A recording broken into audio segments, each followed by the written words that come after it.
Bwana Yesu asifiwe sana mpendwa. Yamkini umezoea sana kupita Injili. Mambo ya Injili umeyaona kama vile yanakupotezea muda katika maisha yako.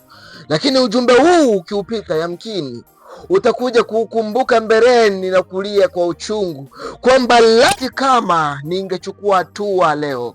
Nataka nikwambie ujumbe wa leo ni kwamba ukikutana na sura ya Mungu, ukikutana na uso wa Mungu, utajiteteaje?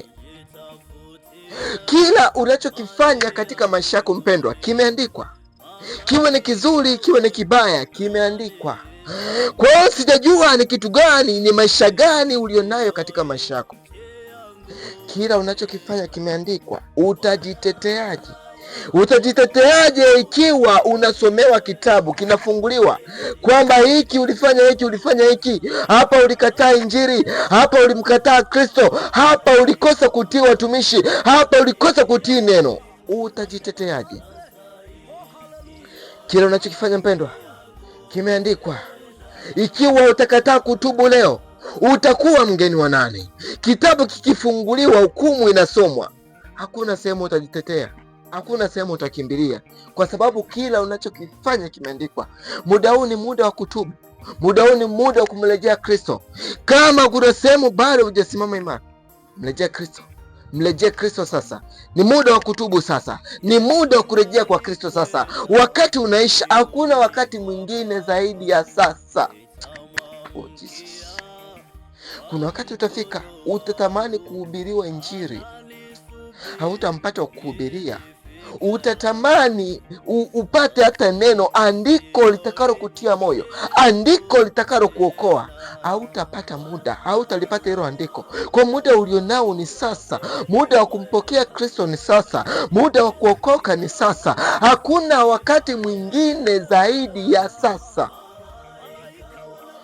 Kitabu kikifunguliwa, kuna kitabu cha mauti. Yamkini jina lako limeandikwa katika mauti au katika uzima. Sasa mwenye uwezo wa kutengeneza njia ni wewe mwenyewe. Unaweza ukatengeneza maisha yako kwamba mimi najiandaa kwa ajili ya kwenda mbinguni, au mimi maisha yangu haya naenda jehanamu. Sikushauri ujiandae kwa ajili ya jehanamu. Maisha ya mbinguni ni lazima ujizatiti, ni lazima uikane nafsi yako, umfuate Yesu Kristo. Matendo yako unayoyatenda yanasadifu kwamba wewe njia yako ni ya kuelekea wapi. Kwa hiyo hakuna mwingine awezaye kuokoa bali Yesu Kristo peke yake. Ukiamua kwamba mimi namtafuta Kristo, Yesu Kristo atakusaidia. Ukiamua kwamba mimi nazikataa dhambi, na yakataa maisha ya anasa, na yakataa maisha yasiyompendeza Mungu, naamua kumfuata Kristo, na Yesu Kristo atakutia nguvu, atakusaidia. Lakini kuna wale ambao maisha yao bado hawako tayari kumpokea Kristo katika maisha yao, hawako tayari kuyaishi maisha ya kumpendeza Mungu. Wanaishi kwa kufuata dunia inaelekea wapi. Kama ni kutafuta pesa kwa njia zisizo halali, wanaishi kwa kutafuta pesa ambazo sio halali. Wamemkataa Kristo. Lakini nataka nikwambie, hata kama dhambi zako ni nyekundu kiasi gani, Mungu anakutakasa unakuwa kama dhahabu.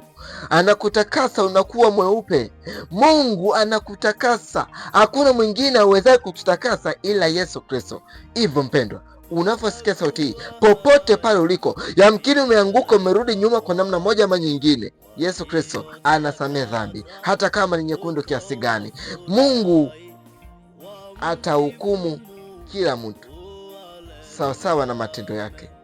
Chukua nafasi hii sasa kubadilika, kumpokea Yesu Kristo katika maisha yako ili akuokoe. Mungu mbinguni akubariki sana. Pastor Clinus Ponsiani wa kanisa la House of Glory International Church. Makao makuu ya kanisa iko Dodoma mjini, liko chini ya askofu mkuu wa kanisa Livingstone Somba Mwambapa. Tunakukaribisha sana, usiache kutufuatilia. Mungu mbinguni akubariki. Amen.